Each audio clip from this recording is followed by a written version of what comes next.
찐생 여러분 안녕하세요. 2025년 2월 18일 찐쌤의 글로벌 투자의 정석 시작하겠습니다. 저는 찐쌤 김진입니다.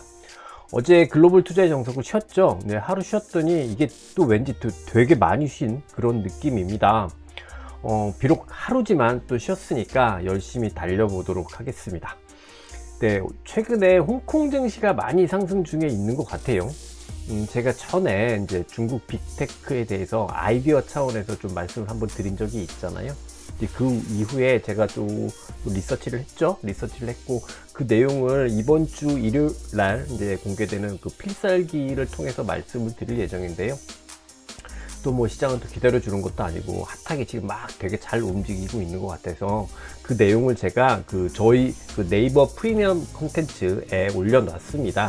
원고를요. 우리 이 영상 지금 보시는 영상 상단 댓글에 링크를 걸어 놓았는데요. 요건 제가 그게 뭐 비싼 건 아닙니다만 그래도 유료잖아요. 5,000원, 월 5,000원 원.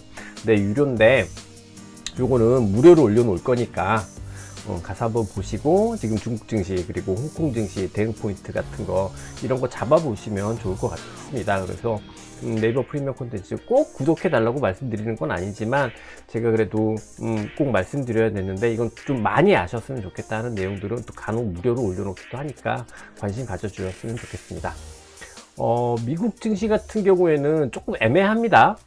본격적인 상승 전환이 나올 것 같기도 한데 이게 또 좀처럼 나오지도 못하고 있는 상태고요.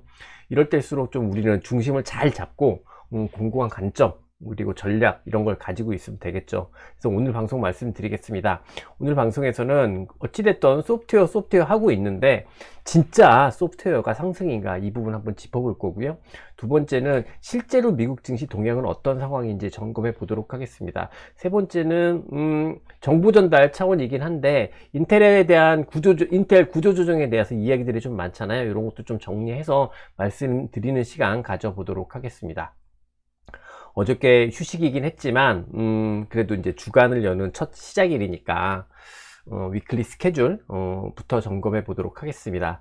아시는 대로 어제 지난밤에 미국 시장은 휴장이었고요. 이번 주 같은 경우에는 그렇게 경제 이벤트가 많지는 않은데 그나마 주목해 볼 만한 이벤트라고 한다면은 목요일 날 새벽에 발표되는 FOMC 의사록 정도가 아닐까 생각을 합니다. 네, 아시는 대로 지난번에 FOMC가 그냥 그 자체로도 시장에 큰 영향을 주지는 않았기 때문에 의사록이라는 게 지난번에 FOMC 회의록이잖아요. 그러니까 이번에도 큰 영향을 주지는 않을 것 같은데 또 거기에서 뭔가 힌트가 있을 수 있으니까 그 내용들은 좀 팔로우할 필요가 있을 것 같고 주목하셨으면 좋겠습니다. 그리고 내일 새벽에는 아스트라 네트워크의 실적 발표가 예정이 돼 있습니다. 최근에 주가 보면은 굉장히 빠르게 회복을 하다가 또 빠르게 둔화되기도 하고 그러면서 또 장기 기존을 유지 중이고 뭐 그런 주식인데요. 완전히 널리 알려진 주식은 아니지만 그래도 주목해 볼 만한 주식이니까 내일 새벽에 이제 장 끝나고 아리스타 네트워크 실적 발표 이후에 주가 흐름 어떻게 되는지 지켜볼 필요가 있습니다. 그 외에는 금요일 날 저녁에 글로벌 PMI 예비치 발표 있다. 요 정도만 주목하시고 이번 주 일정 체크하시면 될 것 같습니다. 네, 그럼 미국 시장 전반적으로 리뷰를 해보도록 하겠습니다. 금요일 미국 시장은 연휴 전인 거죠. 그러니까 결국 일요일, 월요일 쉬었으니까 연휴 전인데 그야말로 조금 소강 상태였다라고 볼 수 있을 것 같고요. 내부적으로도 뭔가 크게 변화되는 흐름은 없었던 것 같아요. 그래서 제가 금요일 날 미국 증시를 보면서 내릴 수 있었던 결론은 아직까지는 상승 전환이 아니다. 그리고 그냥 전형적인 소강 상태의 흐름이었다. 이 부분이었습니다. 미국 증시 같은 경우에는요, 금요일날 아직 본격적으로 상승을 이끌지는 못하고 있는 소프트웨어 그리고 주도주군 그리고 경기민감주 대부분에서는 아직까지 정체 상태 그리고 소매 판매에 영향을 받은 금리 달러지수 환율 뭐 이 정도로 다 설명할 수 있을 것 같습니다. 그러면 하나씩 너저분하지 않게 짚고 넘어가 보도록 하겠습니다. 첫 번째 꼭지는 아직 상승을 이끌지 못하고 있는 소프트웨어 이건데요. 이런 헤드라인 기사가 있더라고요. 보니까 소프트웨어 stocks are on fire. 그러니까 뭐냐면 뭐 이렇게 소프트웨어 주식이 엄청 관심이 많은 거죠. 그러니까 막 이런 이제 헤드라인 기사도 나오고 그럴 겁니다. 진짜 관심이 높다라고 볼 수 있을 텐데 근데 최근에 소프트웨어 상승 같은 경우 보게 되면 진짜 정말 장기 랠리를 유지하던 종목군의 강세 강화가 막 이렇게 나타난다기보다는 좀 시가총액이 상대적으로 좀 낮은 쪽에서 일시적인 상승이 더 많은 모습인 것 같아요. 기사에 예를 든 회사들이라는 게 먼데이닷컴, 뭐 컨플루언트 같은 회사들인데요. 보시게 되면 이게 이제 먼데이닷컴인데 특별한 흐름 없다가 실적 발표 이후에 이렇게 한번 급등하는 그 정도의 흐름이 특징이었던 것 같고요. 똑같은 형태, 거의 똑같습니다. 컨플루언트도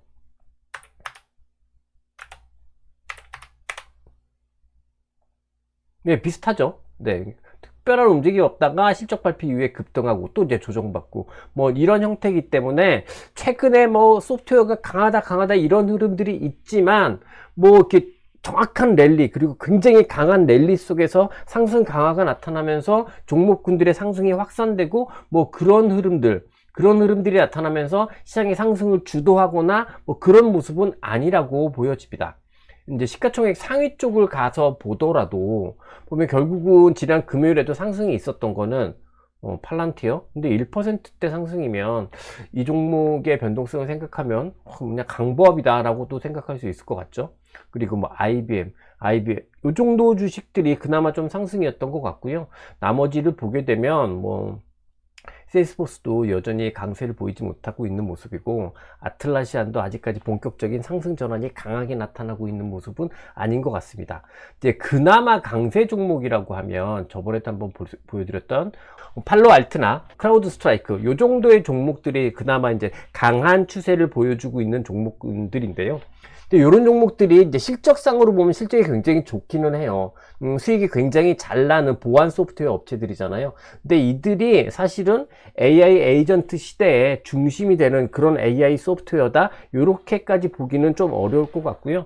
그래서 최근에 확실히 소프트웨어 쪽에 심리적인 관심이 조금 높기는 하지만 아직까지 뭐 소프트웨어가 중심이 되면서 시장의 상승이 이끌리고 있다, 시장의 상승이 전개되고 있다 이렇게 볼 수는 없을 것 같습니다. 이제 두 번째 꼭지는 주도주, 경기민감주는 아직까지 소강 상태라는 건데요. 빅테크부터 보도록 하겠습니다. 빅테크를 보게 되면 메타가 그래도 고가 갱신을 하고 있고요. 애플도 단기에 이런 회복 흐름들을 보여주고 있죠. 그래서 이런 두 종목을 보면은 빅테크도 세지고 있나 라고 생각할 수 있겠습니다만 사실 마이크로소프트, 아마존, 알파벳 모두 다 부진한 상태에서 특별한 변화는 없는 상황인 것 같고요. 이 빅테크 중에서 가장 많이 하락한 가격 하락이 가장 심했던 테슬라 같은 경우에도 이렇게 보시면 아직까지는 이 하락 기조에 대한 완벽한 반전이 나타났다라고 보기는 어려운 정도 수준의 그런 흐름만 유지하고 있는 것 같습니다. 핵심 반도체를 가서 보더라도 보면 엔비디아가 추가 상승을 했어요. 추가 상승을 하면서 그래도 딥시크 이후에 낙폭을 일정 정도 회복을 계속해서 이제 꾸준히 회복하면서 보여주고 있기는 합니다만 사실 이제 가장 높은 레벨에 있는 주식은 뭐니 해도 브로드컴을 얘기할 수 있겠죠. 브로드컴이라고 얘기할 수 있을 텐데 보시면 아직까지 높은 레벨을 유지하고 있지만 본격적인 상승 전환의 시그널들은 나타나지 못하고 있는 모습입니다. 그러니 핵심 반도체에서도 실질적인 변화는 없었다라고 볼 수 있을 것 같고요. 나머지 하드웨어도 마찬가지인 것 같아요. 오늘은 보여드리지 않겠습니다만 딥식 이후에 변곡점이 발생한 다음에 일정 정도 종목이 빠르게 회복을 하기도 했지만 그 이상의 상승이 나타나면서 본격적인 재상승 전환으로 이어지는 종목군은 거의 찾아보지 못할 정도이고요. 그래서 여전히 전반적으로 하드웨어를 보게 되면 딥식 이후에 발생한 변곡점이 그대로 유지 중인 상황이다. 이렇게 말씀드릴 수 있을 것 같아요. 경기 민감주도 사실 마찬가지인데요. 미국 증시 내에서 사실 가장 추세가 좋은 종목군이다 라고 하면 아마 은행을 들 수 있겠죠.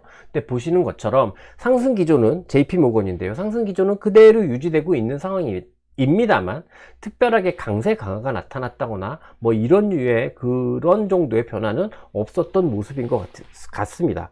그렇기 때문에 금요일 같은 경우 연휴 전이라서 전반적으로 소강 상태의 분위기 속에서 지수는 어찌됐든 보시면 나스닥 100이 지금 고가를 갱신했다고 하죠. 그러니까 이렇게 이제 최고 고가 레벨까지 올라와 있는 상황이지만 실질적으로 종목별 흐름에서 본격적인 상승 전환이 많은 상황은 아니었다. 이렇게 정리할 수 있을 것 같습니다. 세 번째 꼭지로 빠르게 넘어가 보겠습니다. 세 번째 꼭지는 이제 소매 판매에 영향을 받은 금리와 환율이라는 부분인데요. 소매 판매는 뭐 시간이 좀 지났으니까 이제 많이 업데이트 하셨겠죠. 좀 부진하게 발표가 됐습니다. 1월 소매 판매 같은 경우가 이제 월간 기준 전월 대비해서 0.9% 정도 감소를 했는데, 이게 지난 5개월 만에 처음으로 감소한 수치라고 하고, 뭐 최근 몇 년간 가장 큰 폭의 감소 수치라고도 합니다. 근데 다만 요 1월 달은요, 늘 계절적으로 가장 소매 판매가 부진한 달이기도 했고, 이번 같은 경우에는 그 매시브 와일드 파이어, 뭐 LA 지역에 산불이 있었죠. 그리고 중부 지역, 미국 중부 남부 지역이 굉장히 시비어 윈터, 그러니까 혹한이 있었다고 합니다. 이런 것들이 영향을 주면서 부진했다라고 알려지고 있고요. 그래서 그런지 사실 이 소매 판매라는 게 미국 전체 매크로 입장에서 보면 굉장히 중요한 지표잖아요. 실제 미국 전체 경제에 개인 소비, 전체적인 소비가 차지하는 비중이 한 65% 정도라고 하니까 가장 중요한 지표라고 이야기할 수 있는데, 숫자만 보면은 딱 쇼크로 보여지지만 앞서 말씀드린 몇 가지 고려 요인들이 존재하기 때문에 쇼크가 나온 것 치고는 꽤 큰 영향 없이 금융시장은 반응했다, 이렇게 정리할 수 있을 것 같습니다. 네, 그래도 금리 같은 경우에는 조금 움직였거든요. 보시는 것처럼 단기물 금리도 이틀 연속 하락이 있었고, 장기물 금리도 지난 금요일까지 이틀 연속된 약세가 나타나고 있는 모습, 연속된 하락이 나타나고 있는 모습인 것 같습니다. 그럼 결국 이제 좀 정리를 해보자면 이렇게 생각할 수 있겠죠. CPI 서프라이즈가 나오면서 이런 금리 급등이 있었는데, 그 이후에 상호 관세 서명과 함께 오히려 금리는 하락 반응을 했고, 소매 판매 부진이 나타나면서 추가 하락 반응한, 그래서 결국은 금리도 특별한 방향성 없이 정체권을 유지 중인 상황, 그냥 이렇게 정리하면 좋을 것 같고요.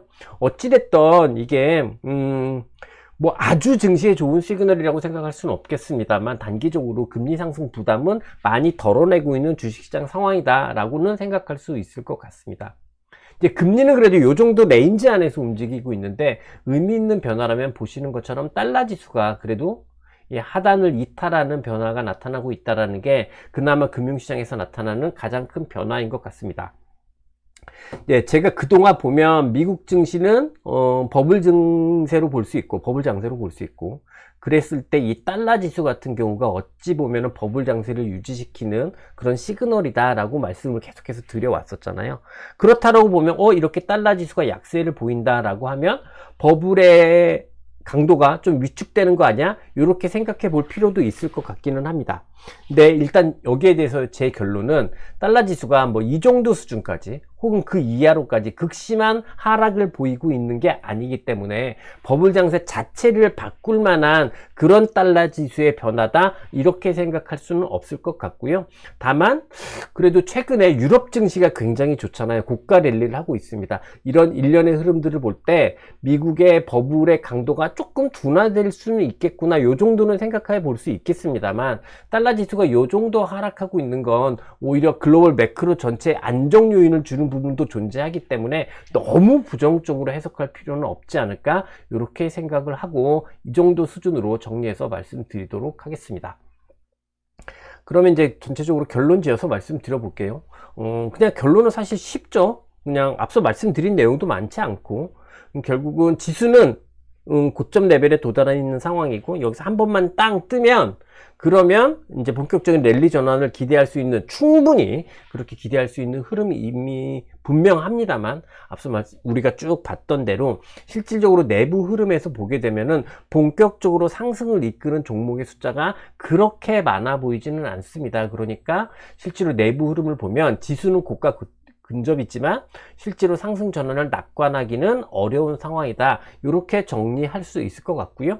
이유는 상승 주도 종목군들이 그렇게 많지는 않은 상황이기 때문입니다. 그러니까 지수가 고가에 올라왔으니까 좀 마음이 급해질 수 있잖아요. 하지만 일방적인 낙관적으로 해석하는 예상보다는 충분한 확인이 더 필요한 게 지금 현재 미국 증시의 모습이 아닐까, 그냥 이렇게 정리하면 되지 않을까 생각을 합니다.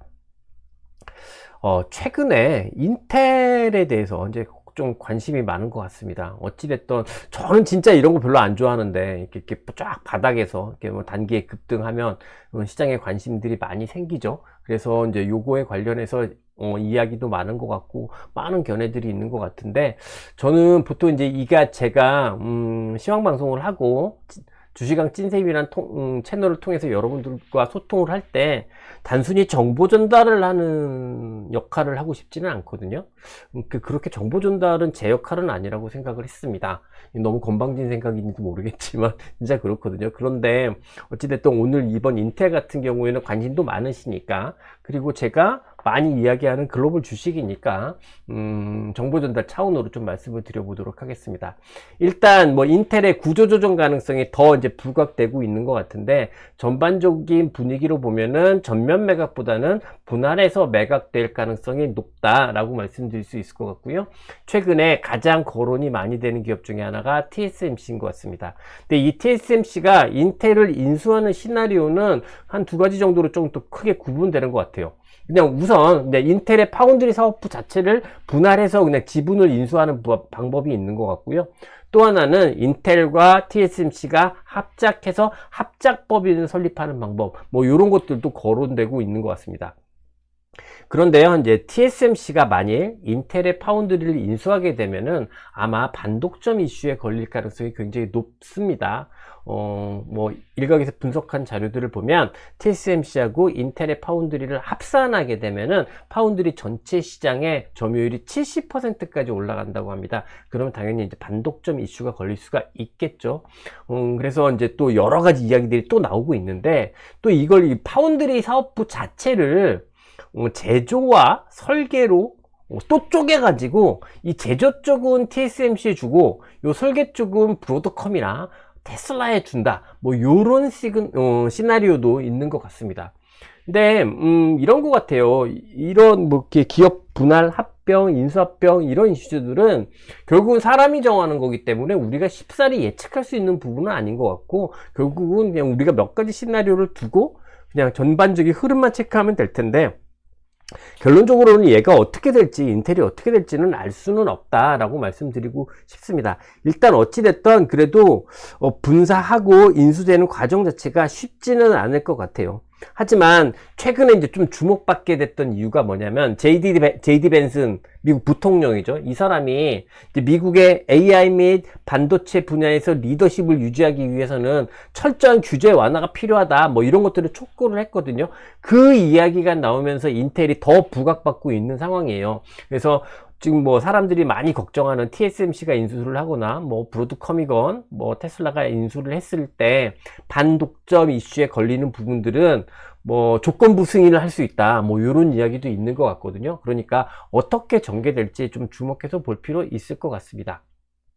근데요, 참 아이러니한 게 인텔에서 가장 매출 비중이 높은 사업 분야가 어디냐면은 이 CCG 사업 분야거든요.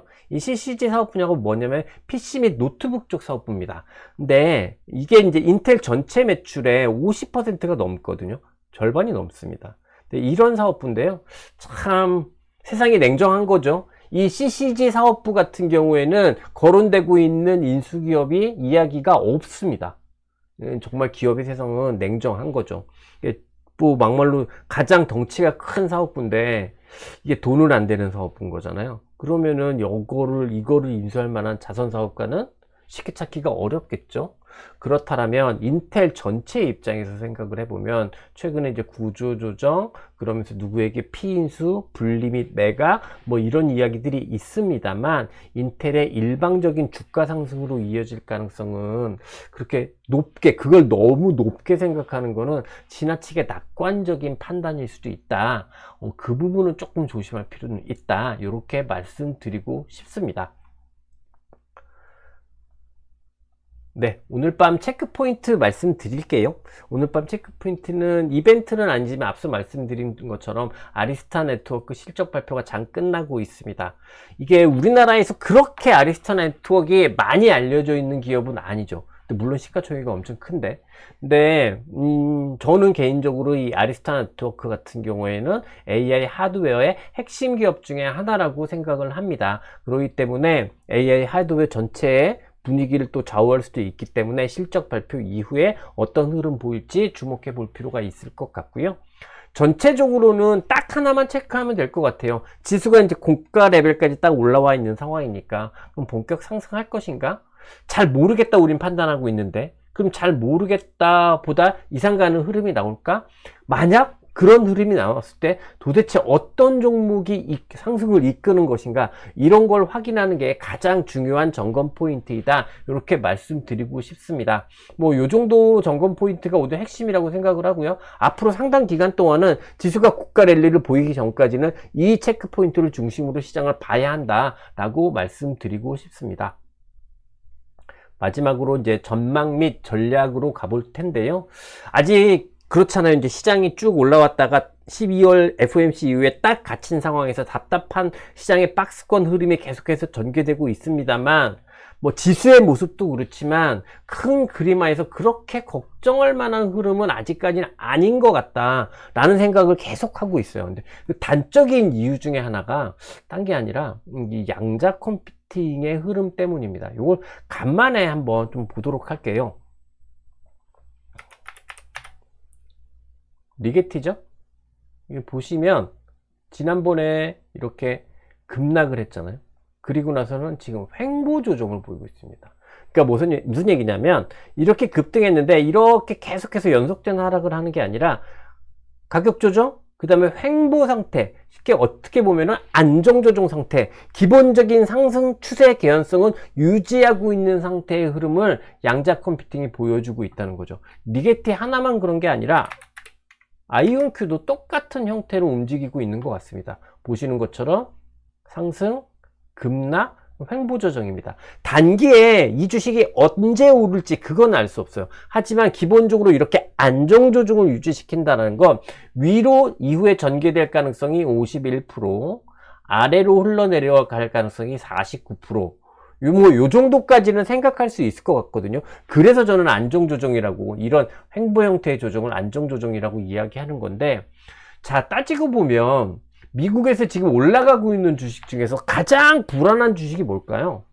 제가 생각할 땐 양자 컴퓨팅인 것 같아요. 왜? 실질적으로 실적이 안 나오고 실체가 잘 보이지 않는 거니까. 근데 이렇게 가장 불안한 펀더멘탈의 주식임에도 불구하고 급등 이후에 이렇게 안정 조정이라고 한다면, 네, 뭐 솔직히 말씀드려서 이게 침소봉 될 수는 있어요. 침소봉 될 수는 있습니다만, 저는 긍정적으로 해석할 수 있는 요인이라고 생각을 하고, 이건 꽤 지금 시장 그래도 괜찮아 라고, 너무 그렇게 답답하지만 너무 그렇게 부정적으로 볼 건 아니야 라고 시장이 우리한테 이야기해 주고 있는 게 아닌가, 이런 생각을 하게 됩니다.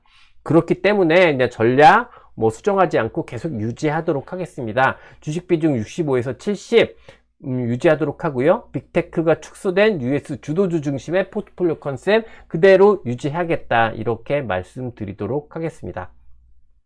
네, 이상으로 오늘 제가 준비한 내용은 다 말씀드렸습니다. 내일은 글로벌 투자의 정석이 원래 이제 정기적으로 쉬는 날입니다. 이야, 어제 쉬어놓고 또 쉬냐? 이렇게 하실 수도 있을 텐데요. 그렇게 생각하실 수도 있을 텐데, 사실 이제 내일은 여러분들 주말에 보실 그런 영상들을 녹화를 하는 날이라서 어쩔 수 없이 쉬어가야 하는 날이기도 합니다. 그러니까 그 점 이해 부탁드리고요. 대신에 내일 글로벌 투자의 정석은 안 하지만 주식 테마파크가 똑같은 시간에 올라갈 예정입니다. 나름 찍느라고 열심히 준비를 했거든요. 그러니까 꼭 참고하셨으면 좋겠습니다. 네, 이상 방송 마무리하도록 하겠습니다. 늘 말씀드리지만 저는 이 자리에서 여러분의 투자를 엄청 응원합니다. 찐쌤 김진이었습니다. 끝까지 들어주셔서 감사합니다.